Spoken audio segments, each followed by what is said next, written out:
Office থেকে বাসার সামনে এসে দেখি সাদিয়াকে একটা লোক গাড়িতে করে নামিয়ে দিয়ে গেল। লোকটাকে দেখে মনে হচ্ছে অনেক বড় লোক, হয়তো সাদিয়ার অফিসের বস হবে। সাদিয়া অফিসে জয়েন করছে আজ 5 দিন। আমিও একটা অফিসে কাজ করি, কিন্তু বেতন তেমন ভালো না, তাই সাদিয়া অফিসে চাকরি নিতে বাধ্য হয়েছে। আমার অফিসে কোনো পদ খালি নেই, তাই সাদিয়া অন্য অফিসে চাকরি নেয়। আমার থেকে সাদিয়ার বেতন ভালো। আমরা দুজন দুজনকে ভালোবেসে বিয়ে করেছি, কিন্তু আমার আর সাদিয়ার পরিবার মেনে নেয়নি, তাই দুজনে একটা বাসায় ভাড়া থাকি। আমার যে বেতন তা দিয়ে বাসা ভাড়া খাওয়া দাওয়া ঠিক মতো হয় না, তাই সাদিয়া অফিসে চাকরি নেয়। তো যাই হোক, আমি বাসার ভিতরে ঢুকে কলিং বেল চাপ দিলাম। সাদিয়া এসে দরজা খুলে দিল। কি ব্যাপার? আজকে তোমার এত দেরি হলো কেন আসতে? অফিসে একটু কাজ ছিল, তাই আসতে লেট হয়ে গেল। ঠিক আছে, তুমি ভেতরে এসে ফ্রেশ হয়ে নাও, আমি টেবিলে খাবার দিচ্ছি। আচ্ছা, লোকটা কে ছিল? তুমি কার কথা বলছো? তোমাকে যে বাসার সামনে নামিয়ে দিল। ও, তুমি বসের কথা বলছো? আসলে আমি অফিস শেষে রাস্তায় দাঁড়িয়েছিলাম রিক্সার জন্য। তারপর বস এসে আমাকে বলল গাড়িতে ওঠার জন্য, কিন্তু আমি উঠতে চাইনি। ওনার জোরাজুরিতে উঠতে বাধ্য হলাম। তারপর উনি আমাকে বাসার সামনে নামিয়ে দিয়ে গেল। উনি তোমাকে কেন বাসায় নামিয়ে দিয়ে গেল?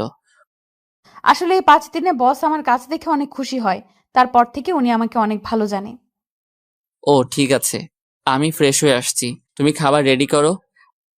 ঠিক আছে, যাও। আমি রুমে এসে ওয়াশরুমে ঢুকে ফ্রেশ হয়ে খাবার খেতে চলে গেলাম। দুজনে খাবার খেয়ে রুমে চলে আসলাম। তারপর সাদিয়া আমাকে জড়িয়ে ধরে শুয়ে পড়ল। দেখতে দেখতে আরো কিছুদিন চলে গেল। এখন সাদিয়া অনেক রাত করে বাসায় আসে, আর মোবাইলে দেখি কার সাথে যেন হেসে হেসে কথা বলে। এখন আমার ঠিক মতো খেয়াল রাখে না। একদিন অফিসের একটা কাজের জন্য অন্য একটা অফিসে যাচ্ছিলাম, হঠাৎ রাস্তার পাশে একটা পার্ক চোখে পড়ল। লোকটাকে দেখে চিনে ফেললাম, কিন্তু মেয়েটার চেহারা দেখতে পাচ্ছি না। আমি রিক্সা থেকে নেমে তাদের ওখানে গেলাম। আমি একটু দূরে দাঁড়িয়ে মেয়েটার চেহারা দেখতে গেলাম। তারপর ঠিকভাবে তাকিয়ে যাকে দেখলাম তার জন্য মোটেও প্রস্তুত ছিলাম না। ঠিকই ধরেছেন, সাদিয়া। তার মানে সাদিয়া অফিসের কাজ ফেলে রেখে তার বসের সাথে ঘুরে বেড়ায়। তার মানে সাদিয়া এখন আমার নেই। আমি আর দাঁড়িয়ে না থেকে রিক্সা নিয়ে যে কাজে বেরিয়েছি সেটা করে নিজের কর্মস্থলে চলে আসলাম। অফিস ছুটি হওয়ার পর একটা রিক্সা নিয়ে বাসায় চলে আসলাম। বাসায় এসে দেখি সাদিয়া এখনো বাসায় আসে নাই। আমি চাবি দিয়ে তালা খুলে ভিতরে ঢুকলাম। প্রায় 1 ঘন্টা পর বাহিরে গাড়ির হর্ন বাজলো। আমি জানালা দিয়ে বাইরে তাকিয়ে দেখি সাদিয়া তার বসের গাড়ি থেকে নামলো। সাদিয়ার হাতে দেখি অনেকগুলো শপিং ব্যাগ। বসকে বিদায় দিয়ে সে কলিং বেল চাপ দিল। আমি গিয়ে দরজা খুলে দিলাম। তুমি কখন আসলে? আগে বলো, তোমার হাতে এগুলো কি? আসলে বস আজকে আমাকে শপিং মলে নিয়ে গিয়ে এগুলো কিনে দিছে। আমি মানা করছি, তারপরেও উনি জোর করে কিনে দিছে। তাহলে তোমার হাতে এত দামি মোবাইল কোথা থেকে আসলো? তোমার হাতে তো এই মোবাইল ছিল না। এটাও আজকে উনি কিনে দিছে। আমার হাতের মোবাইলের যে অবস্থা তা দেখে বসের অনেক খারাপ লাগছে। ও, তা আজকে অফিসের সময় তুমি কোথায় ছিলে? কেন? আমি তো অফিসে ছিলাম। না, আসলে আজকে আমি তোমার অফিসের পাশ দিয়ে যাচ্ছিলাম। মনে করছি তোমার সাথে দেখা করব, পরে আর করি নাই, দেরি হয়ে যাচ্ছে তাই। আচ্ছা, তুমি কি আমাকে সন্দেহ করছো? আমি ঠিক তা বলিনি। সাদিয়া আর কোনো কথা না বলে রুমে চলে গেল। আমি ভাবতে লাগলাম, সাদিয়া এখন মিথ্যা কথা বলতে শুরু করেছে। যাকে এত বিশ্বাস করছিলাম সে এখন আমার সাথে মিথ্যা কথা বলে। রাতে দুজনে খাবার খেয়ে শুয়ে পড়লাম। হঠাৎ মাঝরাতে ঘুমটা ভেঙে গেল। পাশে দেখি সাদিয়া নেই, হয়তো ওয়াশরুমে গেছে। 30 মিনিট হয়ে গেল, সাদিয়া আসার কোনো খবর নেই। তাই আমি বিছানা থেকে উঠে ওয়াশরুমে গেলাম। দেখি সাদিয়া নেই। বেলকনি থেকে সাদিয়ার হাসা শব্দ আসছে, তাই দেখার জন্য বেলকনিতে গেলাম। গিয়ে দেখি সাদিয়া কার সাথে যেন হেসে হেসে কথা বলছে। তার মানে সাদিয়া তার বসের সাথে কথা বলছে। এমন ভাবে কথা বলছে মনে হয় প্রেমিক প্রেমিকা কথা বলছে। আমি আর দাঁড়িয়ে না থেকে রুমে এসে শুয়ে পড়লাম। প্রায় 30 মিনিট পর সাদিয়া এসে শুয়ে পড়ল। তার মানে সাদিয়া তার বসের সাথে প্রেম করছে। না, আমাকে এটা সত্যিটা জানতে হবে। আসলে কি সাদিয়া তার বসের সাথে প্রেম করছে? সকালে ঘুম থেকে উঠে আমি তো অবাক হয়ে গেলাম। দেখি সাদিয়া বিছানায় নেই। আমি মনে করছি পাকঘরে আছে, কিন্তু আমার ধারণা ভুল। সাদিয়া পাকঘরেও নেই। আবার রুমে এসে দেখি সাদিয়ার ব্যাগ, মোবাইল কিছুই নেই। তার মানে সাদিয়া অফিসে চলে গেছে। কিন্তু এত সকালে তো সাদিয়ার অফিস নেই, তাহলে গেল কোথায়? আমি আমার অফিসের বসকে ফোন দিয়ে বললাম, আজকে আমি অফিসে যেতে পারবো না। আমার বস কিছু বলে নাই। আমি ফ্রেশ হয়ে বাসা থেকে বেরিয়ে সাদিয়ার অফিসে গেলাম। কোথায় যাচ্ছেন? আসলে আমি বসের সাথে দেখা করতে আসছি। আজকে তো বস অফিসে আসবে না। বস একটা কাজের জন্য সিলেট গেছে। বস কি একা গেছে, নাকি ওনার সাথে কেউ গেছে? না, বস একা যায়নি, ওনার সাথে অফিসের কর্মচারী সাদিয়া ম্যাম গেছে। কাজ শেষ করে কখন আসবে? 2-3 দিন লেগে যেতে পারে। ও, আমি আর কোনো কথা না বলে বাসায় চলে আসলাম। সাদিয়া আমাকে একটু বললও না। তার মানে সাদিয়ার টাকার কাছে বিক্রি হয়ে গেছে। আমি তো তার স্বামী, আমাকে বলার প্রয়োজন পর্যন্ত করলো না। 3 দিন পরে সাদিয়া বাসায় আসলো, এসে সোজা রুমে চলে গেল। আমার সাথে কথা পর্যন্ত বলল না। এই 3 দিন সাদিয়া আমার খোঁজ খবর নেয়নি। তুমি কাজের জন্য বাইরে যাবে, আমাকে বলে যাওনি কেন? তোমাকে বলার প্রয়োজন মনে করি না। তুমি আমার সাথে এভাবে কথা বলছো কেন? তোমার সাথে কি কথা বলবো? আমি তোমার স্বামী, আমি তোমাকে বলতে পারি। তোর মতো স্বামী থাকার চেয়ে না থাকাই ভালো। তুমি আমাকে তুই তাই করে বলছো কেন? তোর সাথে কিভাবে কথা বলবো? তোকে আমার ভালো লাগে না। তাহলে আমাকে বিয়ে করছো কেন? জীবনে ভুল করলে ওইটাই করেছি, তোর মতো ছেলেকে বিয়ে করে। বিয়ে হয়েছে আজ প্রায় 8 মাস হয়েছে। কি দিয়েছিস তুই? একটা ভালো জামা, একটা স্বর্ণের চেইন। আজ পর্যন্ত কিছুই দিতে পারলি না। তোর থেকে আমার বস অনেক ভালো আছে, আমাকে গলার চেইন, দামি ফোন, দামি দামি জামা কাপড়, আরো কত কি দিয়েছে। তুমি তো আমাকে ভালোবেসে বিয়ে করছো, আমার টাকা পয়সা কেনা। তাহলে এখন কেন এমন করছো? আসলে তুমি চাও কি? আমি তোর কাছে ডিভোর্স চাই। আমি আর তোর সাথে থাকতে চাই না। ডিভোর্স দিলে তুমি খুশি হবে? হুম, আমি অনেক খুশি হব। আমি আমার বসকে বিয়ে করব। তার আছে টাকা পয়সা, বাড়ি গাড়ি। তোর থেকে বস অনেক ভালো। ঠিক আছে, তোমার কাছে ডিভোর্স পেপার পৌঁছে যাবে। তবে মনে রেখো, আমার দরজা তোমার জন্য চিরজীবন বন্ধ থাকবে। আমার কাছে আসতে চাইলেও আমি তোমাকে আর মেনে নিব না। সেটা কোনো দিন হবে না। দেখতে দেখতে আজ 2 বছর চলে গেল। এখন আমি নিজেদের অফিস দেখাশোনা করি। আপনারা হয়তো ভাবছেন আমি নিজেদের অফিস বললাম কেন। আসলে আমার বাবা একজন বিজনেসম্যান। আমার পরিবারে আমি, মা বাবা আর একটা বড় বোন আছি। আর সাদিয়ার মা নেই, তার বাবা দ্বিতীয় বিয়ে করে এবং সাদিয়ার সৎ মা ভালো না। সাদিয়াকে জোর করে বিয়ে দিতে চাইছিল একটা খারাপ ছেলের কাছে। আমি সাদিয়াকে কলেজ লাইফ থেকে ভালোবাসি, তাই আমি সাদিয়াকে কাজী অফিসে বিয়ে করে বাসায় নিয়ে আসি। কিন্তু বাবা আমাদের মেনে নেয়নি, কারণ সাদিয়ারা ছিল গরিব। বাবা বলেছে আমি যদি সাদিয়াকে ভুলে যেতে পারি তাহলে আমাকে বাসায় থাকতে দিবে, আর না হলে বাড়ি থেকে বেরিয়ে যেতে বলছে। আমি আমার ভালোবাসাকে ছেড়ে দিতে পারবো না, তাই সাদিয়াকে নিয়ে বাসা থেকে বেরিয়ে আসি। তারপর একটা বাসা নিয়ে দুজনে থাকতে লাগলাম। আমার কাছে যা টাকা ছিল সব শেষ হয়ে গেছে। এভাবে তো আর চলবে না, তাই অনেক কষ্টে একটা অফিসে চাকরি নেই আমি। দেখতে দেখতে 2 মাস চলে যায়, কিন্তু আমার যে বেতন তা দিয়ে কোনো রকম চলে যায়। তাই সাদিয়া বলল সেও নাকি অফিসে চাকরি করবে। আমি আর না করলাম না, বাসায় একা একা বসে থেকে। তারপর সে একটা অফিসে চাকরি নেয়। এরপর কি হলো আপনারা তো জানেন। সাদিয়া আমাকে ছেড়ে যাওয়ার পর আমি নিজের বাসায় চলে আসি। এসে বাবা মার পায়ে পড়ে ক্ষমা চাইছি। আমার ভুল হয়ে গেছে, আমাকে তোমরা মাফ করে দাও। তারপর বাবা মা আমাকে মাফ করে দেয়। এরপর থেকে আমি নিজেদের অফিস দেখাশোনা করি। এখন আমি প্রায় সাদিয়ার কথা ভুলেই গেছি। আজকে অফিসে কিছু পদের জন্য লোক নেওয়া হবে, সবার ইন্টারভিউ আমি নিব। তাই সকালে ঘুম থেকে উঠে ফ্রেশ হয়ে নাস্তা করে গাড়ি নিয়ে অফিসে চলে গেলাম। অফিসের ভিতরে ঢোকার সাথে সাথে সবাই দাঁড়িয়ে আমাকে সালাম দিল। আমি তাদের বসতে বলে নিজের কেবিনে চলে গেলাম। চেয়ারে বসে বসে দুলাভাই তাকে ফোন দিয়ে আমার কেবিনে আসতে বললাম। আসলে দুলাভাই আমাদের অফিসে ম্যানেজারের দায়িত্ব পালন করে। কেমন আছো শালাবাবু?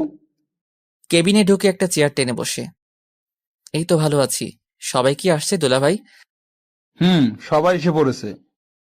তাহলে একজন একজন করে আসতে বলো। ওকে, তুমি বসো, আমি পিয়ন চাচাকে বলে দিচ্ছি। বলে রুম থেকে বেরিয়ে গেল। তারপর একজন একজন করে আসতে লাগলো। সবার শেষে একজন মেয়ে বাকি ছিল ইন্টারভিউ নেওয়ার।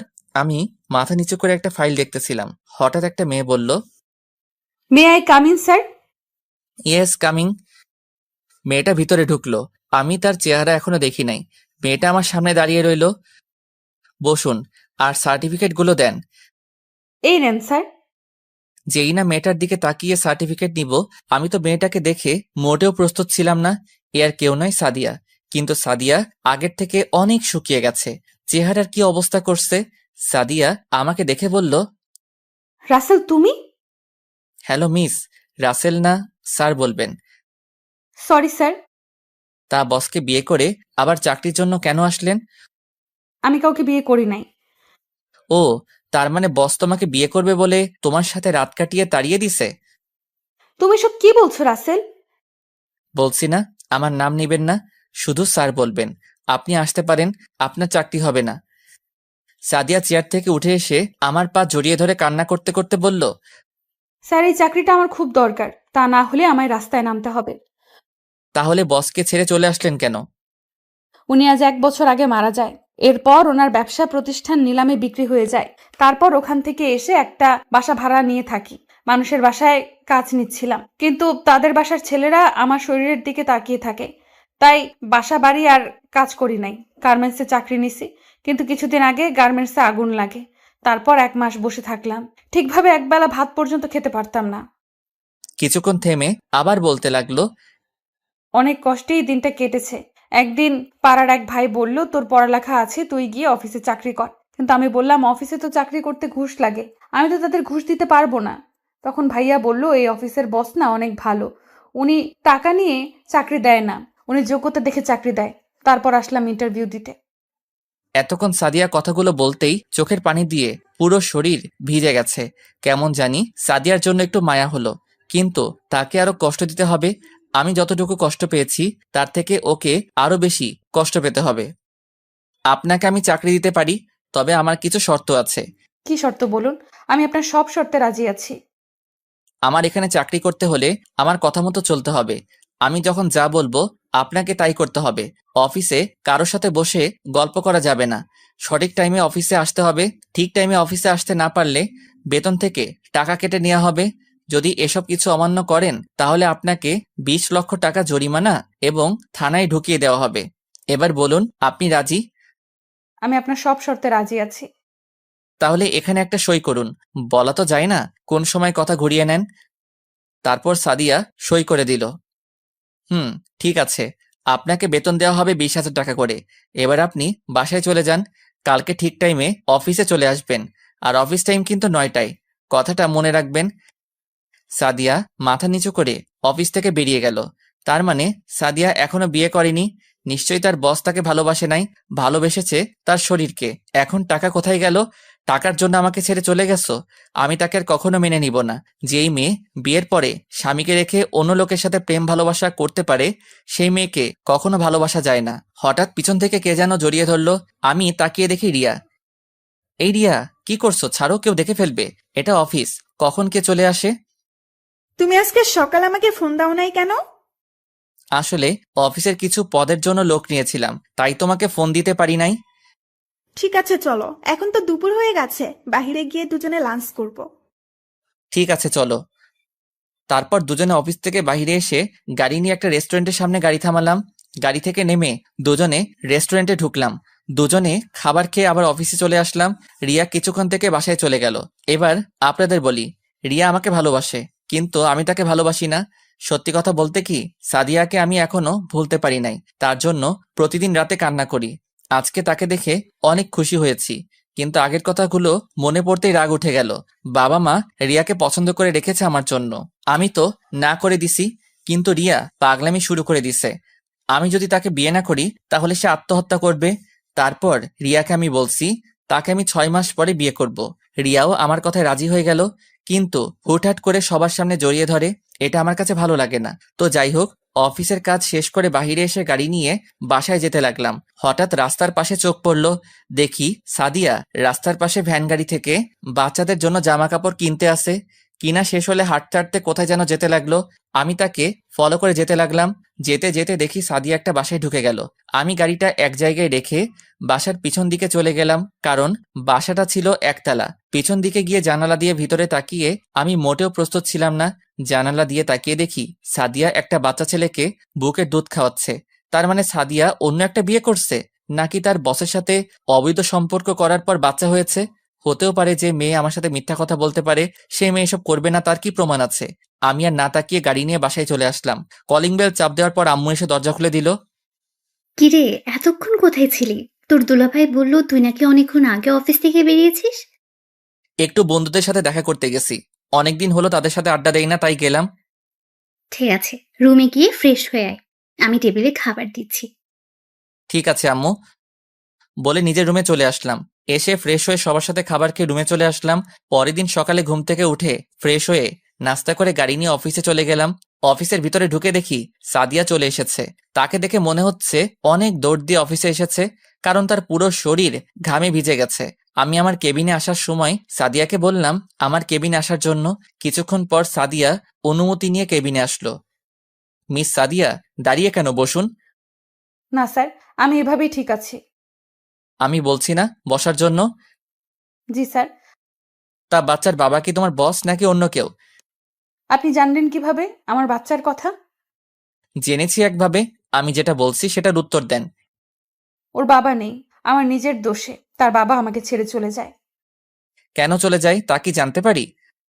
সেটা আমি বলতে পারবো না। আমি আর কোনো কথা না বলে দুলাভাইকে ফোন দিয়ে আমার কেবিনে আসতে বললাম। কিছুক্ষণ পর দুলাভাই আসলো। বলো শালাবাবু, কেন ডেকেছো? দুলাভাই, মিস সাদিয়াকে তার কেবিনটা দেখিয়ে দেন। আর এই নিন মিস সাদিয়া, দুটো ফাইল। এগুলো আজকে অফিস ছুটি হওয়ার আগে রেডি করে দিবেন। কিন্তু শালুল। কি হলো মিস সাদিয়া, আমার কথা আপনি শুনতে পান নাই?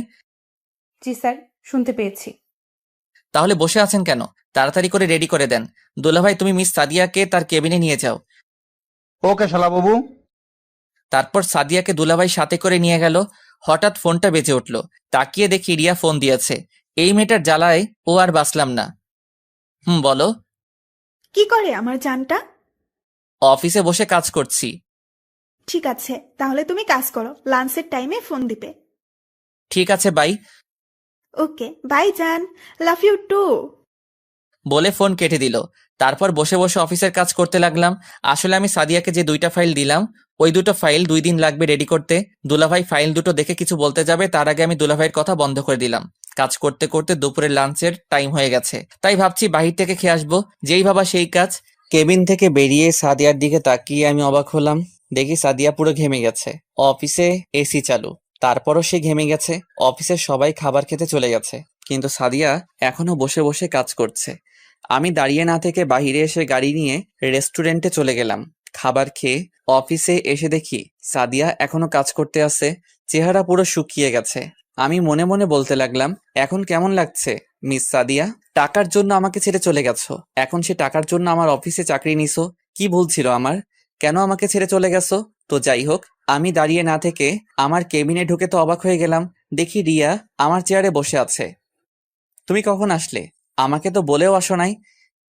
তোমাকে বলেছি না দুপুরে আমাকে ফোন দিতে, তুমি ফোন দাও নাই, তাই তোমাকে ফোন না দিয়ে আমি তোমার অফিসে চলে আসলাম। এসেছো, ভালো করছো। আগে বলো দুপুরে খাবার খেয়েছো? হুম, খাবার খেয়ে তারপর তোমার অফিসে আসলাম।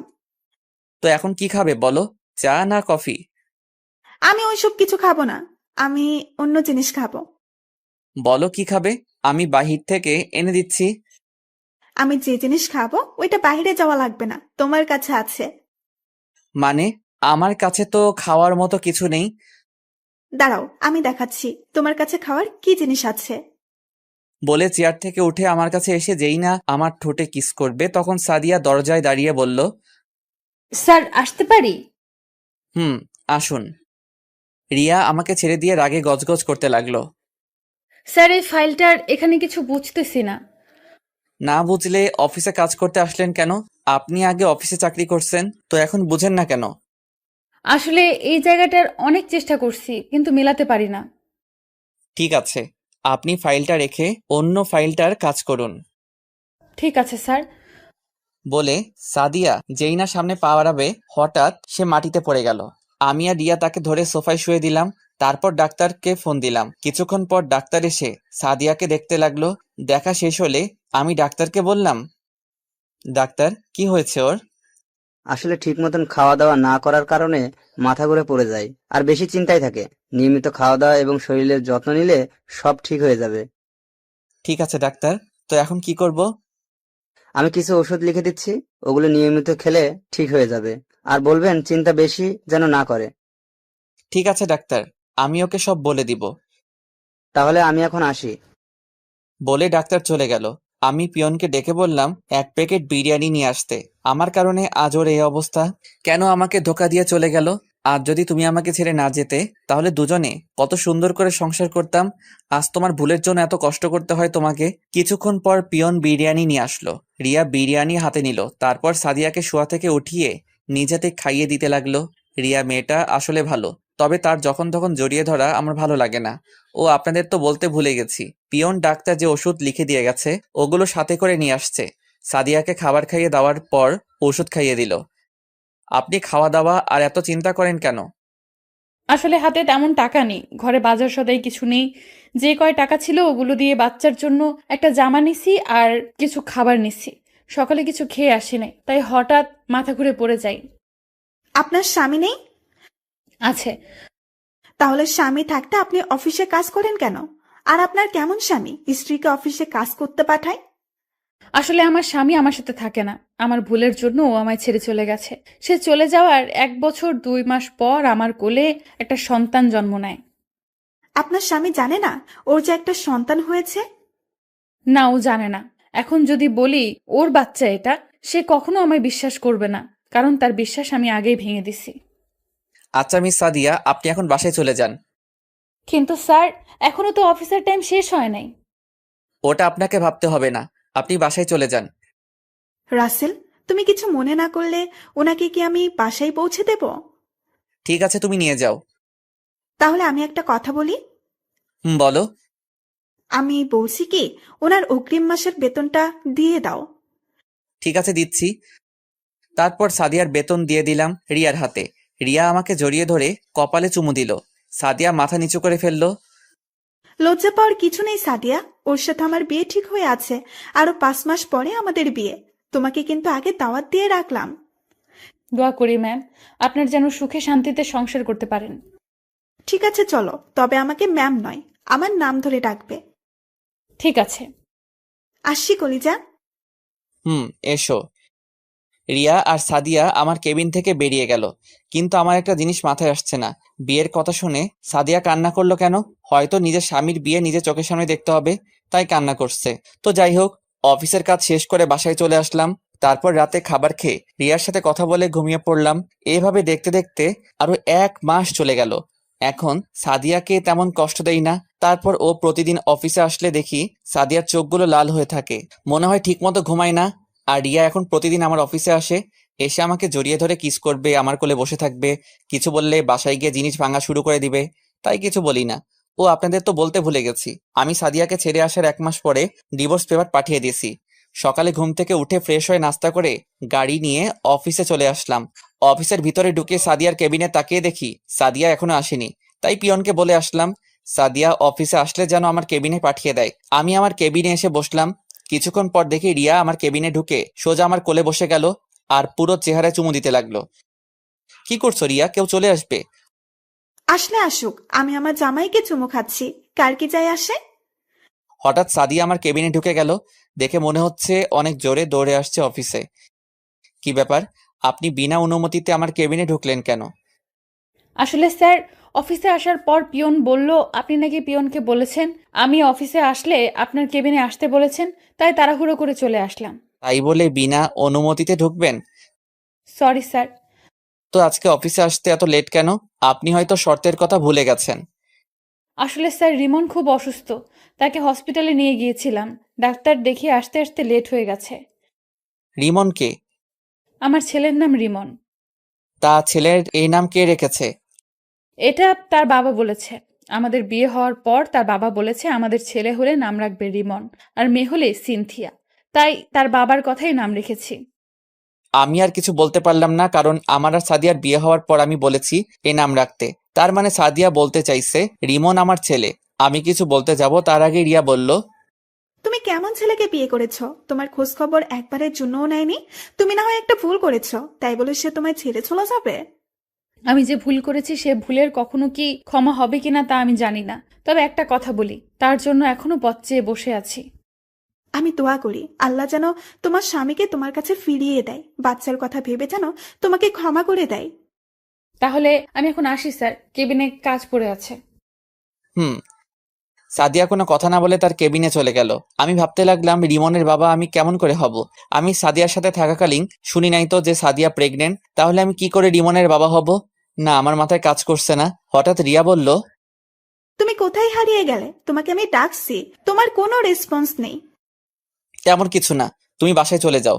আমার হাতে কিছু কাজ আছে, কাজ শেষ করে তোমার সাথে ফোনে কথা বলবো। ঠিক আছে, বাই। রিয়া কেবিন থেকে বেরিয়ে চলে গেল। আমি বসে বসে কাজ করতে লাগলাম, কিন্তু কাজে মন বসাতে পারছি না। তাই অফিস থেকে বেরিয়ে এসে গাড়ি নিয়ে একটা পার্কে চলে আসলাম। হঠাৎ পিছন থেকে কেউ একজন বলল। তুমি এখানে কেন? তারপর আমি তার দিকে তাকিয়ে পুরো অবাক হয়ে গেলাম, কারণ এ হচ্ছে স্বাধীন। আপনারা হয়তো ভাবছেন স্বাধীনকে, আসলে স্বাধীন হচ্ছে আমি আগে যে অফিসে কাজ করতাম ওই অফিসে স্বাধীনও কাজ করত। কেমন আছিস? তোকে অনেক দিন পরে দেখলাম। আমি ভালো আছি। তুই তো অফিস থেকে আসার পর আমার আর খবর নেস নাই। তুই কোথায় হারিয়ে গেলি? আসলে আমি অফিস থেকে চাকরি ছাড়ার পর নিজের বাড়ি চলে আসি, তারপর এখন বাবার ব্যবসা প্রতিষ্ঠান দেখাশোনা করি। তাই বলে কোনো যোগাযোগ রাখবি না? আসলে নিজের বাড়িতে আসার পর তেমন কারোর সাথে আর যোগাযোগ করা হয়নি। তা এখন কি করিস? এখন আরেকটা অফিসে চাকরি করি, তবে বেতন বেশি না। ভাবছি এই অফিসের চাকরিটা ছেড়ে দিয়ে আরেকটা অফিসে চাকরি নেব। তাহলে তুই আমাদের অফিসে জয়েন কর। ঠিক আছে, তোর নাম্বার দে। চাকরি ছাড়ার পর তোকে ফোন দিব। তারপর সাদিনকে নাম্বার দিয়ে একটা রেস্টুরেন্টে গিয়ে নাস্তা করে সাদিনকে বিদায় দিয়ে গাড়ি নিয়ে বাসায় চলে আসলাম। কলিং বেল চাপ দেওয়ার পর নাদিয়া দরজা খুলে দিল। আপু, কেমন আছিস? তুই কোন সময় আসলি?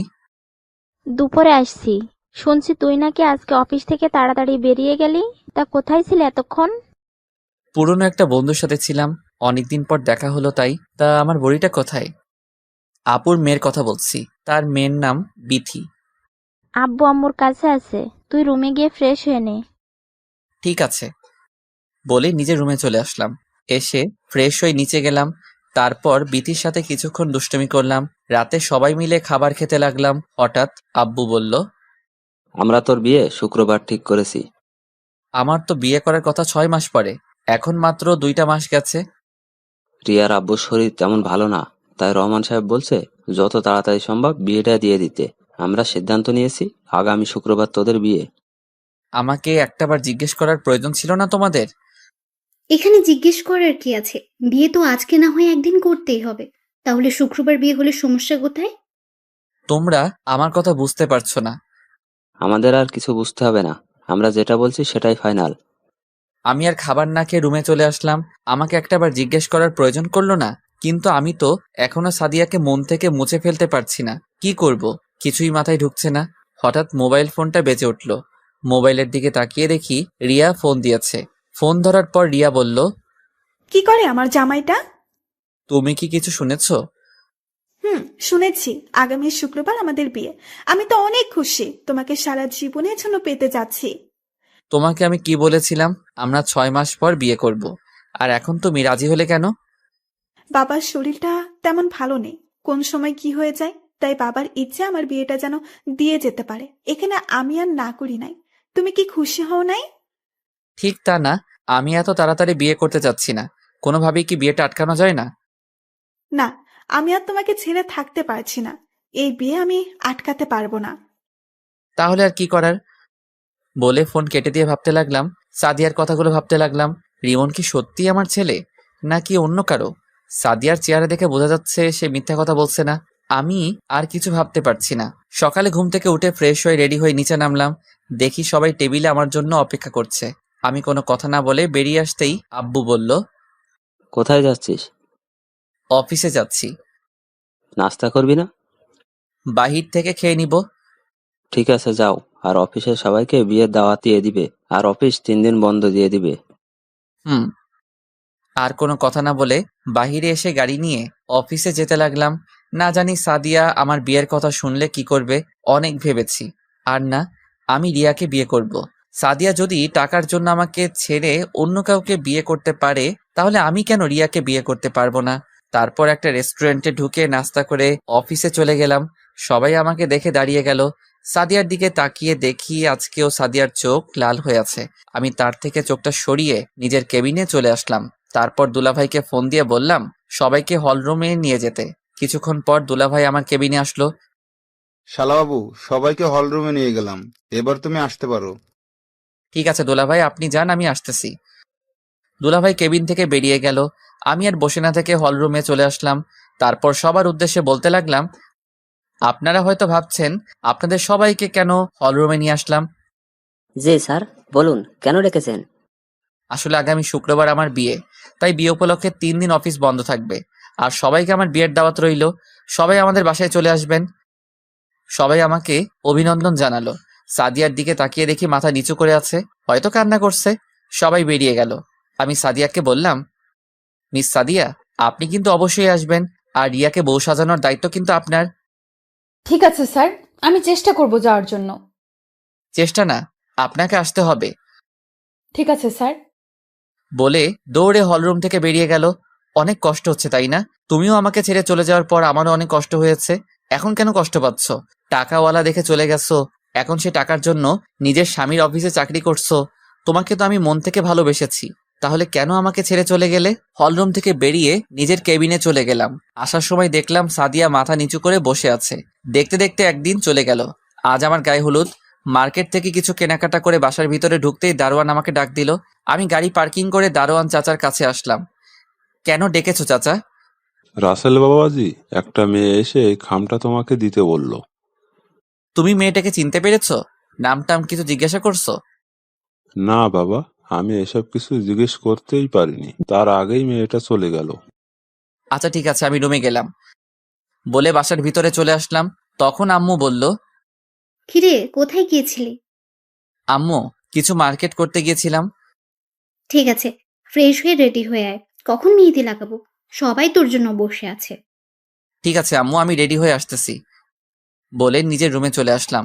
রুমে এসে মার্কেটগুলো আর খামটা বিছানায় রাখলাম। তারপর ওয়াশরুমে ঢুকে ফ্রেশ হয়ে রেডি হতে লাগলাম। হঠাৎ খামটার দিকে চোখ পড়ল। ওপর দিয়ে কিছুই লেখা নেই। কেন জানি মন বলছে খামটা খুলে দেখতে, তাই বিছানায় বসে খামটা খুলে দেখি একটা চিঠি। তারপর আমি চিঠিটা পড়তে লাগলাম। প্রিয় স্বামী, হয়তো ভাবছো তোমাকে স্বামী বললাম কেন, কারণ তুমি এখনো আমার স্বামী। কারণ আমি তোমার ডিভোর্স পেপারে সাইন করি নাই।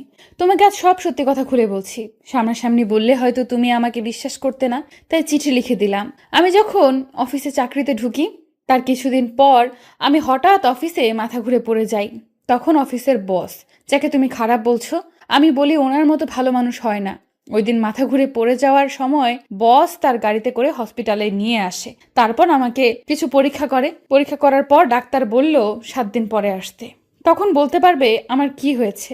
ওই হসপিটাল থেকে বেরিয়ে বসের গাড়ি করে বাসায় আসার সময় একটা পার্কের পাশে রাস্তায় গাড়ি নষ্ট হয়ে যায়। তখন গাড়িটা ঠিক করতে দেয় রাস্তার পাশের ওয়ার্কশপে। তারপর বস আর আমি কিছুক্ষণ বসে থাকি পার্কের ভেতরে। গাড়ি ঠিক করার পর গাড়ি নিয়ে বস একটা শপিং মলে চলে যায়। তারপর জোর করে আমাকে মার্কেট করে দেয়, সাথে একটা মোবাইল। তুমি হয়তো ভাবছো বস এগুলো আমাকে কেন দিল। আসলে বস আমার কাজ দেখে এগুলো আমাকে দিয়েছে। তারপর 7 দিন পর যখন বস সহ হসপিটালে গিয়ে রিপোর্ট আনতে যাই, তখন ডাক্তার আমাকে কিছু বলছে না, শুধু মাথা নিচু করে আছে। তারপর জোরাজোরি করতে লাগলাম। তারপর ডাক্তার যেটা বলল সেটা শোনার জন্য মোটেও প্রস্তুত ছিলাম না। ডাক্তার বলল আমার মাথায় নাকি একটা টিউমার হয়েছে, আর টিউমারটা এমন জায়গায় হয়েছে এটা নাকি অপারেশন করতে পারবে না। আমি আর দুনিয়ার সামান্য দিনের অতিথি, আর আমি কখনো মা হতে পারবো না। এটা শুনে আমি অনেকটা ভেঙে পড়লাম। তারপর ডিসিশন নিলাম তোমার সাথে আমি খারাপ হয়ে যাব, তাই আমি তোমার খেয়াল রাখা ছেড়ে দিলাম। মাঝরাতে মোবাইল কানে নিয়ে এমনি হেসে হেসে কথা বলতাম, যাতে তুমি আমাকে সন্দেহ করো। সেদিন রাতে বস ফোন দিয়ে বলল সিলেটে নাকি বিদেশ থেকে ডাক্তার এসেছে, সকালে ভোরে ভোরে রওনা দিবে। একবার ওনাকে দেখাই, দেখি উনি কি বলে। আমি না করেছিলাম। তারপর ওনার জোরাজোরিতে সকালে ঘুম থেকে তোমাকে না বলেই বসের সাথে সিলেটে চলে গেলাম। সিলেটে গিয়ে বিদেশ থেকে আসার ডাক্তারের কাছে দেখালাম। উনি আমাকে দেখে বলল আমার অপারেশন করতে পারবে, তবে বাঁচার সম্ভাবনা 10%। তারপর বস বলল অপারেশন করবে। তারপর ডাক্তার 7 দিন পর যেতে বলল। এরপর ঢাকায় এসে তোমার সাথে ওই কথাগুলো বলি, আমি অপারেশন করলে আমি বাঁচবো না, তাই তুমি যেন আমাকে ভুল বুঝে চলে যাও এবং নতুন জীবন শুরু করো। এই কারণে তোমার কাছে আমি খারাপ হয়েছি। সত্যিটা বললে তুমি আমার জন্য চিন্তা করতে, আমি তা চাই না। এর কয়েকদিন পর আবার সিলেটে চলে গেলাম। আমার অপারেশন হইতে সব খরচ বস চালিয়েছে। সিলেটে যাওয়ার 5 দিন পর আমার অপারেশন করে। আল্লাহর রহমতে আমার 2 দিন পর জ্ঞান ফিরে আসে। সেদিন আমি বেঁচে যাই। আমার সুস্থ হতে প্রায় 2 মাস লেগে গেছে। তারপর ঢাকায় এসে তোমাকে অনেক খুঁজেছি, কিন্তু তোমাকে পাইনি। তোমার বাসায় যেতে চেয়েছিলাম, কিন্তু পরে মনে পড়লো তোমার বাবা তো আমার কারণে তোমাকে ঘর থেকে বের করে দিয়েছে, তাই তোমার ভালোর জন্য আর তোমার বাসায় যাইনি। এখন তুমি বলবে তাহলে বাচ্চা কোথা থেকে আসলো? আসলে এই বাচ্চা আমার না, আমি তোমার কাছে মিথ্যা বলেছি। এই বাচ্চার বাবা হচ্ছে আমার অফিসের বস। বসের স্ত্রী রিমনকে জন্ম দিয়ে মারা যায়। তারপর সে বাচ্চা আমি লালন পালন করি। তার কিছুদিন পরেই বস মারা যায়। আসলে বস তার বউকে অনেক ভালোবাসতো। তার বউয়ের চিন্তায় সেও স্ট্রোক করে মারা যায়। তারপর আমি রিমনকে লালন পালন করি।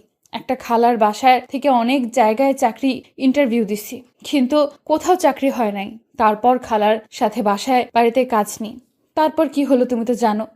তারপর যখন অফিসে ইন্টারভিউ দিতে যাই তখন তোমাকে দেখতে পাবো আমি কল্পনাও করতে পারিনি। মন চাইছে তোমাকে জড়িয়ে ধরি, কিন্তু অতীতের কথা মনে পড়েই আর ধরি নাই। প্রথম দিন দেখি একটা মেয়ে তোমার কেবিনে ঢুকলো। তখন পাশের একটা ছেলে জিজ্ঞেস করলাম মেয়েটাকে। তখন সে যেটা বলল আমার পায়ের নিচ থেকে মাটি সরে গেল। ও বলেছে তোমার আর রিয়ার বিয়ে ঠিক হয়ে আছে। আমি মনে করেছি তোমাকে যখন পেয়েছি তাহলে আবার আপন করে নেব, সব সত্যি বলে দিব। কিন্তু যতবার তোমার কাছে যাব ততবার রিয়া অফিসে চলে আসে। এর কিছুদিন পর যখন তুমি বললে তোমার বিয়ে, আমি তখন কি করব ভেবে পাচ্ছি না। তখন সিদ্ধান্ত নিলাম আমি আর এখানে থাকবো না, অনেক দূরে রিমনকে নিয়ে চলে যাব। আমি নিজের চোখে তোমার বিয়ে দেখতে পারবো না, তাই অনেক দূরে চলে গেলাম। আমাকে খুঁজেও পাবে না। তুমি রিয়াকে নিয়ে সংসার করো। আমি দোয়া করি আল্লাহ যেন তোমাদের দুজনকে সারা জীবন একসাথে রাখে। ইতি তোমার হতভাগা স্ত্রী। আমি পুরো পড়ে চোখের পানি ফেলতে ফেলতে জামা কাপড় ভিজিয়ে ফেলেছি। আমি কি করলাম? একটা নির্দোষ মেয়েকে খারাপ বললাম? আমি কি করে পারলাম এমনটা করতে? আমি কোনোরকম চোখের পানি মুছে একটা জামা গায়ে দিয়ে বাসা থেকে বেরিয়ে গাড়ি নিয়ে সাদিয়া যেখানে থাকতো সেই বাসায় গেলাম। কিন্তু গিয়ে দেখি বাসায় তালা মারা। সাদিয়াকে খুঁজতে লাগলাম পুরো শহরে। হঠাৎ একটা ট্রাক এসে আমার গাড়িটাই মেরে দিল। আমার গাড়িটা একটা গাছের সাথে বাড়ি খায়। তারপর আর আমার কিছু মনে নেই। দেখতে দেখতে 3 বছর চলে গেল। আপনারা হয়তো ভাবছেন এই 3 বছরে কি হলো। আসলে আমি অ্যাক্সিডেন্ট হওয়ার পর 2 বছর কোমায় ছিলাম। আমার মাথায় অনেক জোরে আঘাত লাগে। 2 বছর পর যখন কোমা থেকে ফিরিয়ে আসি, তারপর এই বছর ধরে সাদিয়াকে খুঁজতে লাগলাম। অনেক জায়গায় খুঁজেছি সাদিয়াকে, কিন্তু কোথাও পাইনি। কোমা থেকে আসার পর 6 মাস খুঁজেছি। তারপর থেকে অফিস দেখাশোনা করি। অফিসের ফাঁকে ফাঁকে বিভিন্ন জায়গায় খুঁজতে বের হই। এখন আপনারা বলবেন রিয়ার কি হলো। আসলে রিয়া 2টা বছর আমার সেবা যত্ন করেছে। মেয়েটা আমাকে সত্যি অনেক ভালোবাসে, কিন্তু আমি সাদিয়াকে ছাড়া কিছু ভাবতে পারছি না। বাবা মা অনেকবার বলেছে রিয়াকে বিয়ে করতে, আর রিয়াও জেনে গেছে সাদিয়া আর আমার সম্পর্কের কথা। তো যাই হোক, বিকালে অফিস শেষে বাসায় চলে আসলাম। গাড়ি পার্কিং করে দরজায় কলিং বেল চাপ দিলাম। রিয়া এসে দরজা খুলে দিল। আসলে রিয়া এখন আমাদের বাড়িতে থাকে, আগের মতো আর পাগলামি করে না। কি ব্যাপার, আজকে তুমি এত তাড়াতাড়ি আসলে যে? আজকে আর সাদিয়াকে খুঁজতে গেলাম না, তাই বাসায় চলে আসলাম। না জানি সাদিয়া আপু কোথায় আছে, কিভাবে আছে, কি করছে কে জানে। প্রতিদিন নামাজ পড়ে দোয়া করি আল্লাহ যেন তোমার সাদিয়াকে ফিরিয়ে দেয়। রিয়া, তুমি তো আমার সবকিছু জেনে গেছো, তারপরও কেন এখানে পড়ে আছো? আমার এই মনে শুধু সাদিয়া থাকবে। আমি অন্য কাউকে এই মনে জায়গা দিতে পারবো না। আমি তোমাকে অনেক ভালোবাসি রাসেল, তোমাকে না দেখে থাকতে পারবো না। তোমাকে নাই পেলাম, তবে তোমাদের বাড়ি থেকে যেতে বলো না, আমি না হয় কাজের মেয়ে হয়ে থাকবো। এ তুমি কি বলছো? তুমি এই বাড়িতে সারা জীবন থাকো, কোনো সমস্যা নেই, তবে তোমার তো একটা ভবিষ্যৎ আছে। কতদিন এভাবে পড়ে থাকবে? তুমি যেমন সাদিয়াকে তোমার মনে জায়গা দিয়েছো, তেমন আমার এই মনে তোমাকে জায়গা দিয়েছি। আমি তোমাকে ছেড়ে অন্য কোথাও থাকতে পারবো না। তুমি আমাকে বিয়ে করে কখনো সুখী হতে পারবে না। আমি বলি তুমি অন্য কাউকে বিয়ে করো। আমি আর কখনো বিয়ে করব না। যদি বিয়ে করতে হয় তোমাকে করব, আর না হয় চিরকুমারী থাকবো। রিয়া, এসব পাগলামি করো না। সহজ সরল মানুষগুলো আঘাত পেতে পেতে একদিন ঠিকই পরিবর্তন হয়ে যায়। সুখের আকাশটা আজ রাতের মতো কালো, সাজানো স্বপ্নগুলো হয়ে গেল এলোমেলো। ঠিক আছে, আমি রুমে যাচ্ছি। আব্বু আম্মু কোথায়? ওনারা রুমে আছে, তুমি গিয়ে ফ্রেশ হয়ে নাও। রুমে এসে ফ্রেশ হয়ে নিলাম। রাতে খাবার খেতে গেলাম, তখন আব্বু বলল, কত আর এভাবে সাদিয়াকে খুঁজবি? আমি বলি কি, তুই রিয়াকে বিয়ে করে নে। আজ 3টা বছর কেটে গেছে, এখনো সাদিয়াকে পাস নাই। তুই বাবা আর না করিস না। মেয়েটা তোর জন্য 3টে বছর অনেক কষ্ট করেছে, আমাদের অনেক খেয়াল রেখেছে। তুই রাজি হয়ে যা বাবা। ঠিক আছে, আমাকে কিছুদিন সময় দাও, আমি ভেবেচিন্তে বলছি। বলে খাবার খেয়ে রুমে চলে আসলাম। এভাবে দেখতে দেখতে আরো 10 দিন চলে গেল। হঠাৎ অফিসের একটা কাজের জন্য সিলেটে যেতে হবে, যশোর যেতে হবে। যশোরের কথা শুনে আমার একটা কথা মনে পড়ে গেল। সাদিয়া বলেছে তার এক বান্ধবী যশোর থাকে। সাদিয়ার ইচ্ছে ছিল তার বান্ধবীর সাথে দেখা করার, কিন্তু কাজের চাপের কারণে আর যাওয়া হয়নি। কিন্তু আমি তার বান্ধবীকে কখনো দেখিনি, তাহলে কিভাবে চিনবো? দেখি কাজের ফাঁকে খুঁজে পাওয়া যায় কিনা। না পেলে কি আর করার, রিয়াকে বিয়ে করতে হবে। তো সকালে রেডি হয়ে বাসার সবাইকে বলে গাড়ি নিয়ে বের হয়ে গেলাম। প্রায় 5-6 ঘন্টা পর যশোর এসে পৌঁছালাম। একটা হোটেলে উঠলাম। রুমে এসে ফ্রেশ হয়ে দুপুরের খাবারের জন্য বাইরে গেলাম। হোটেলেও খাওয়া যায়, অর্ডার দিলে রুমে দিয়ে যাই, কিন্তু বাইরে যাচ্ছি সাদিয়াকে খোঁজার জন্য। একটা রেস্টুরেন্টে ঢুকে খাবার খেয়ে বাইরে আসলাম। গাড়ি নিয়ে বের হলাম না, বাইরে এসে দেখি একটা পার্ক দেখা যায়, তাই পার্কে চলে গেলাম। চারপাশে দেখতে লাগলাম কত কাপল জোড়া হয়ে বসে আছে। হঠাৎ একটা বাচ্চা ছেলের দিকে চোখ পড়লো। দেখি বাচ্চাটা অনেক সুন্দর, কি সুন্দর একা একা খেলা করছে। ছেলেটাকে দেখে বোঝা যায় 4 বছরের বাচ্চা, তাই দাঁড়িয়ে না থেকে তার কাছে গেলাম। তোমার নাম কি বাবু? আমি বাবু না, আমি কত বড় হয়ে গেছি। ওমা তাই? তা তোমার নাম কি? জাহিদ হাসান রিমন। নামটা শুনে কেমন বুকটা কেঁপে উঠলো। রিমন নাম তো সাদিয়ার বসের ছেলের নাম ছিল, তাহলে কি সেই রিমন? তখন আমি তাকে আবার বললাম, তা তুমি কার সাথে এসেছো? আমার ফুপির সাথে। কোথায় তোমার ফুপি? ফুপি আমার জন্য আইসক্রিম আনতে গেছে। ও, তোমার আম্মু কোথায়? মু অফিসে গেছে। হঠাৎ পিছন থেকে একটা মেয়ে বলল, এই নাও রিমন তোমার আইসক্রিম। ফুপি তুমি এসেছো, দাও আমার আইসক্রিম।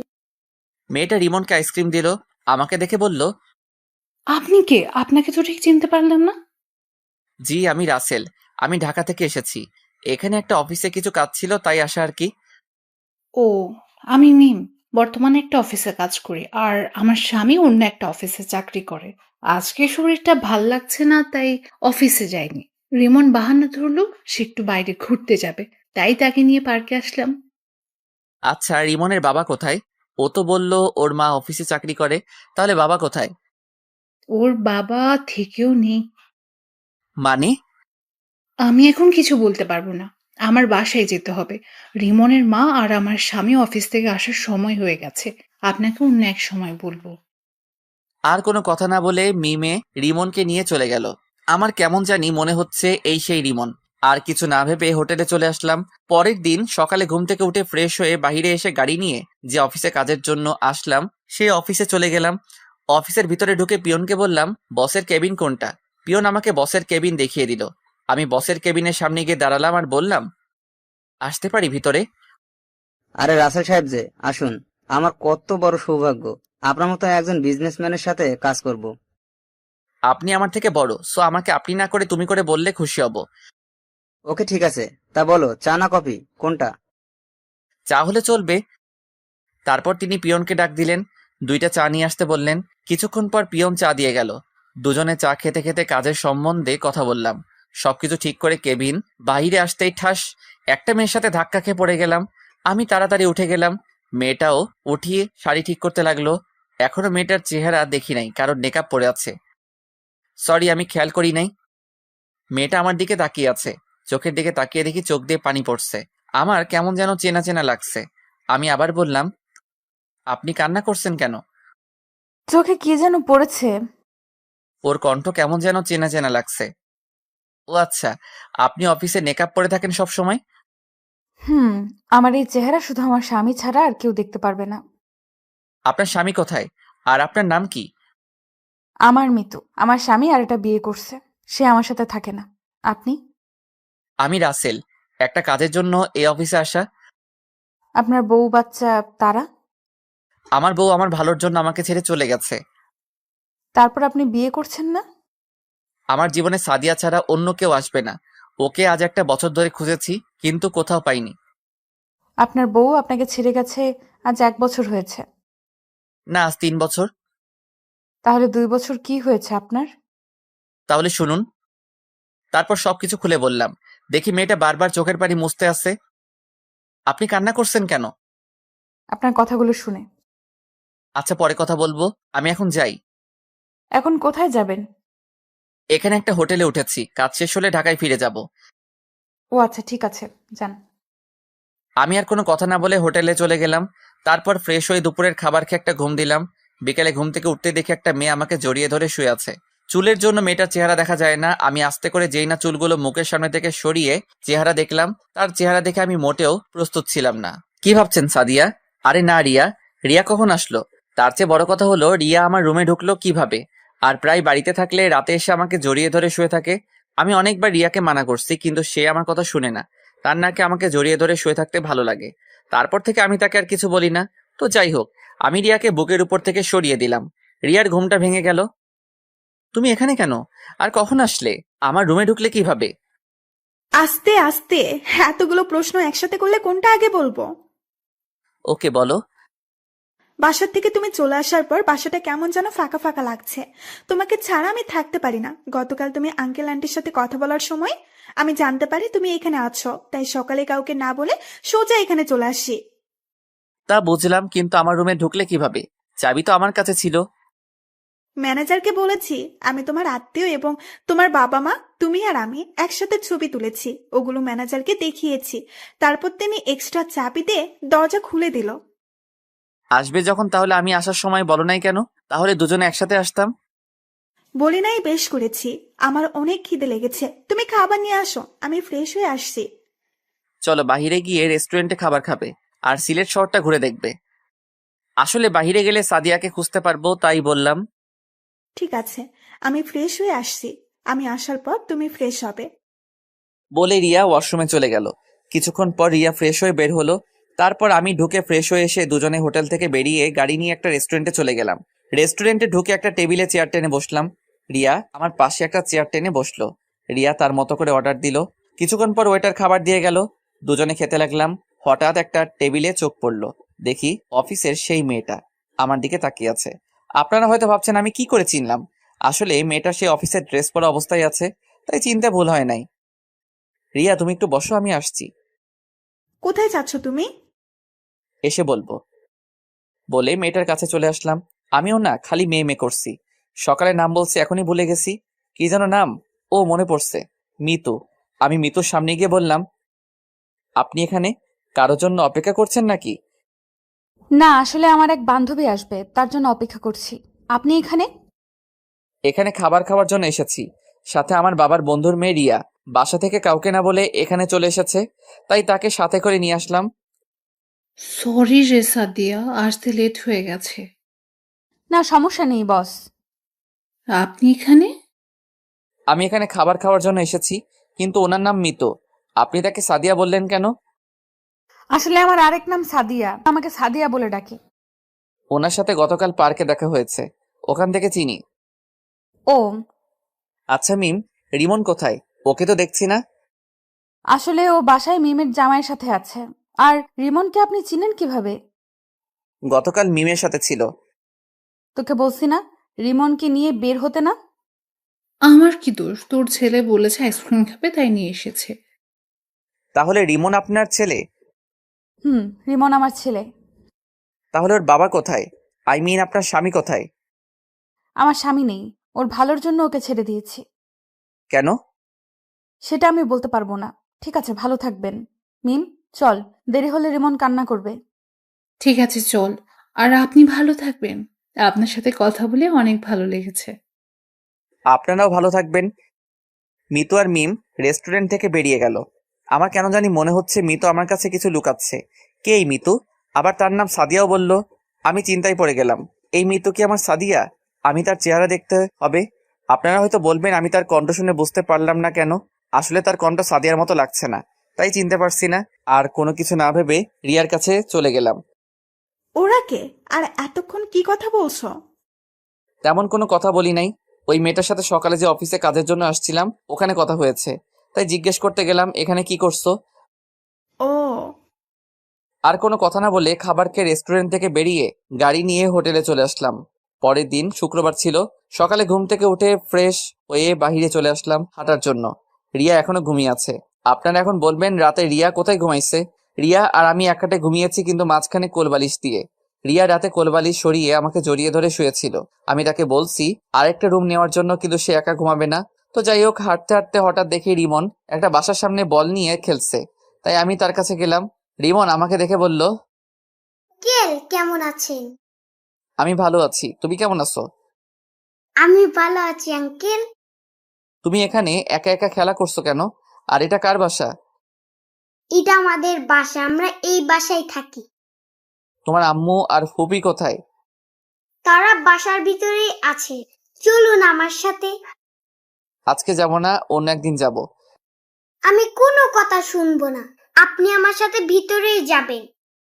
রিমনের জোরাজুরিতে বাসার ভিতরে ঢুকলাম। রিমন আমাকে সোফায় বসিয়ে ভিতরে চলে গেল। আমি বাসার ভিতরে সবকিছু দেখতে লাগলাম। হঠাৎ কে যেন পিছন থেকে বলল। কে আপনি? আর বাসার ভেতরে কেন আসলেন? তারপর আমি তার দিকে তাকিয়ে যাকে দেখলাম তার জন্য মোটেও প্রস্তুত ছিলাম না। আমি দৌড়ে গিয়ে তাকে জড়িয়ে ধরলাম আর পুরো চেহারায় চুমু খেতে লাগলাম। আপনারা কি ভাবছেন সাদিয়া? ঠিকই ধরেছেন, এ আর কেউ নয়, সাদিয়া। আমি কান্না করে দিলাম আর বলতে লাগলাম, সাদিয়া তুমি এতদিন কোথায় ছিলে? আমি তোমাকে অনেক খুঁজেছি কিন্তু কোথাও পাইনি। তুমি আমাকে সত্যিটা বললে না কেন? তুমি জানো না আমি তোমাকে অনেক ভালোবাসি। আমি তোমাকে সত্যিটা বলতে চেয়েছি, কিন্তু যখন শুনলাম তোমার আর রিয়ার বিয়ে, তখন আমি অনেক কষ্ট পেয়েছি। তারপর একটা চিঠি লিখে তোমাদের দারোয়ানের কাছে দিয়ে আমার বান্ধবী মিমের কাছে চলে আসলাম, আর এখানে এসে একটা অফিসে চাকরি নিছি। তাহলে তুমি আমার কাছে পরিচয় লুকিয়ে রেখেছো কেন? আমি মনে করছি তুমি আমাকে ভুলে গেছো, কিন্তু অফিসে তোমার কথা শুনে বুঝলাম তুমি আমাকে এখনো ভালোবাসো। তোমাকে জড়িয়ে ধরতে ইচ্ছে হয়েছে, কিন্তু অফিসে থাকার কারণে তাই আর জড়িয়ে ধরলাম না। আমি জানি রিয়া তোমাকে অনেক ভালোবাসে, তাই তোমার কাছ থেকে লুকিয়ে রয়েছি। তুমি ভাবলে কি করে তোমাকে ছাড়া আমি রিয়াকে ভালোবাসবো? আমার এই মনে শুধু সাদিয়া ছাড়া অন্য কেউ আসতে পারবে না। আম্মু, তুমি আঙ্কেলকে জড়িয়ে ধরেছো কেন? আমি সাদিয়াকে ছেড়ে রিমনকে কোলে নিয়ে কপালে চুমু দিয়ে বললাম, আমি তোমার আঙ্কেল না, আমি তোমার বাবা। আজ থেকে আমাকে বাবা বলে ডাকবে। কিন্তু আম্মু তো বললো আমার বাবা নেই। তোমার আম্মু মিথ্যা কথা বলেছে। তুমি এখান থেকে চলে যাও, তুমি রিয়াকে বিয়ে করো, দেখবে তুমি অনেক সুখী হবে। মেয়েটা তোমার জন্য অনেক কষ্ট করেছে। বউ থাকতে আমি অন্য কাউকে বিয়ে করব, এটা তুমি ভাবলে কি করে?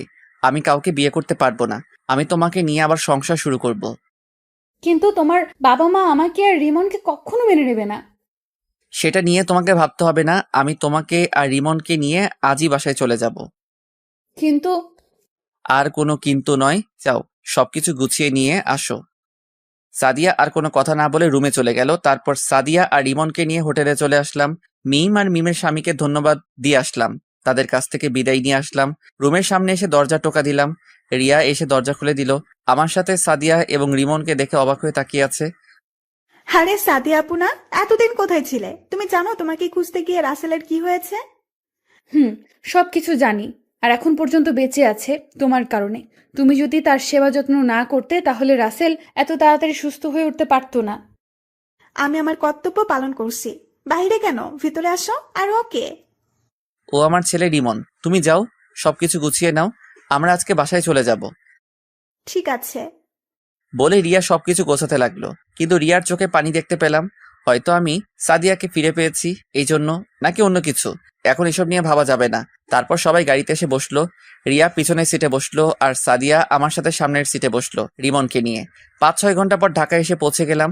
বাসার ভিতরে ঢুকে গাড়ি পার্কিং করে সবাই বেরিয়ে দরজার সামনে এসে দাঁড়িয়ে কলিং বেলটা চাপ দিলাম। সাদিয়া আর রিমন আমার পিছনে ছিল। আম্মু এসে দরজা খুলে দিল। আমাদের দেখে আম্মু বলল, কিরে, তোরা হঠাৎ না বলে চলে আসলি যে? আম্মু আমি আমার স্ত্রীকে খুঁজে পেয়েছি। কোথায় তোর স্ত্রী? আমি সামনের থেকে সরে গেলাম। সাদিয়া আম্মুকে সালাম করতে গেলে আম্মু তাকে জড়িয়ে ধরে আর কান্না করে দেয়। এতদিন কোথায় ছিলি মা? আমার ছেলেটা তোকে খুঁজতে কি কত যে কষ্ট পেয়েছে, তুই কি জানিস? আমার ভুল হয়ে গেছে মা, আমি আর কখনো ওকে ছেড়ে যাব না। আমাকে তুমি ক্ষমা করে দাও। মায়ের কাছে ক্ষমা চাইতে হবে না, আমি তোকে অনেক আগেই মাফ করে দিয়েছি। আজ আমাদের জন্য এত কিছু হয়েছে, তখন তোদের যদি মেনে নিতাম তাহলে এই দিন দেখতে হতো না। তুই আমাকে ক্ষমা করে দিস মা। ছি ছি আম্মু, আপনি কি বলছেন? মেয়ের কাছে আম্মু কখনো ক্ষমা চায় না। তোমাদের প্রতি আমার কোনো রাগ অভিমান নেই। আচ্ছা ঠিক আছে, তা ছেলেটা কি? রিমনকে দেখে বলল, আম্মু ও আমাদের ছেলে রিমন। সাদিয়া আমার দিকে অবাক চোখে তাকিয়ে আছে। কি? আমার দাদু ভাইকে রেখে আমি এতক্ষণ তোদের সাথে কথা বলছি? দে দাদু ভাইকে আমার কোলে দে। আমি রিমনকে আম্মুর কোলে দিলাম। তারপর সবাই বাসার ভিতরে ঢুকলাম। আম্মু আব্বু কোথায়? তোর আব্বু রিয়ার বাবার সাথে কথা বলতে গেছে। কেন? তোর আর রিয়ার বিয়ের ব্যাপারে। কিন্তু তুই তো এখন সাদিয়াকে পেয়ে গেছিস, তাহলে তোর বাবাকে ফোন দিয়ে চলে আসতে বল।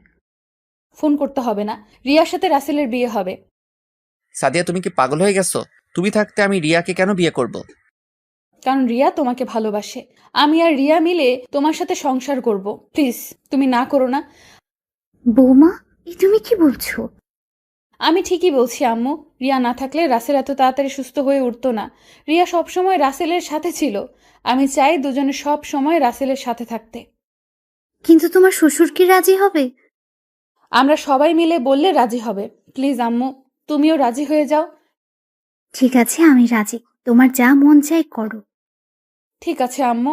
আর রিয়া, তুমি পারবে না আমার সাথে থেকে সংসার করতে? রিয়া কোনো কথা না বলে সাদিয়াকে জড়িয়ে ধরে কান্না করে দিল। আমি পারবো আপু। এই তো লক্ষ্মী মেয়ে।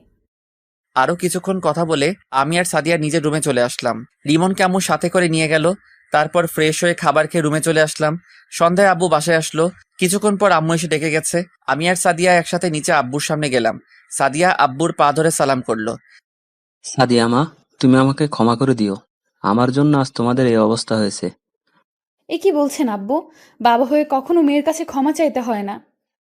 ঠিক আছে মা, কিন্তু তুমি তোমার শাশুড়িকে বলছো, এটা কি ঠিক হবে?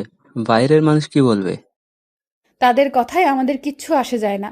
আপনি সব কিছু ঠিক করেন। আমি রিয়াকে সাথে নিয়ে রাসেলের সাথে সংসার করতে রাজি আছি। ঠিক আছে মা, তাহলে আগামীকাল ছোট অনুষ্ঠান করে তোমাদের বিয়ে দিব। ঠিক আছে আব্বু, আপনি যা মনে করেন। দেখতে দেখতে আমাদের বিয়ে হয়ে গেল। রিয়ার পরিবার প্রথমে একটু অপ্রস্তুত ছিল, কিন্তু রিয়ার চোখের পানি দেখে আর না করতে পারে নাই। সাদিয়াকে আবার বিয়ে করলাম।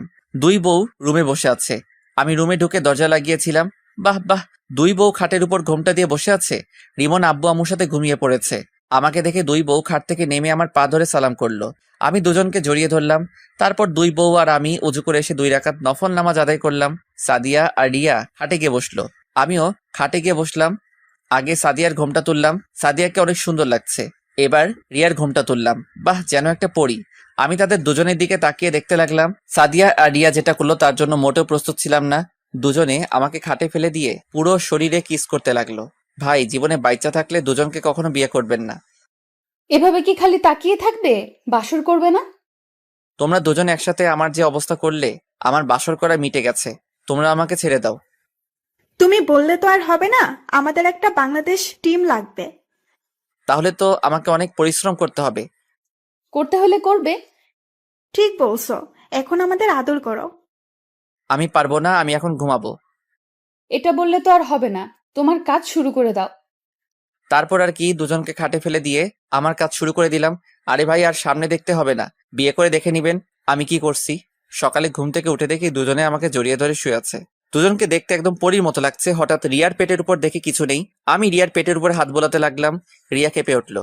রিয়া আমাকে আরো শক্ত করে জড়িয়ে ধরলো। রিয়া জড়িয়ে ধরার সাথে সাথে সাদিয়াও আমাকে জড়িয়ে ধরলো। হাই হাই, আমি কি করব? তাই সকালবেলা আরেকবার করে ফেললাম। কি করলাম তা আমি বলতে পারবো না, আমার শরম করে। আমি কিন্তু গল্পে লুচ্চা হতে পারি, কিন্তু বাস্তবে অনেক ভালো ছেলে। আমার সাথে প্রেম করতে পারো, কিন্তু আমি করব না। সকালে একসাথে 3 জনে ওয়াশরুমে ঢুকে ফ্রেশ হয়ে নিচে গেলাম। দেখি আব্বু আম্মু নিজ হাতে নাস্তা খাইয়ে দিচ্ছে। সাদিয়া গিয়ে রিমনকে কোলে নিয়ে কপালে চুমু দিল।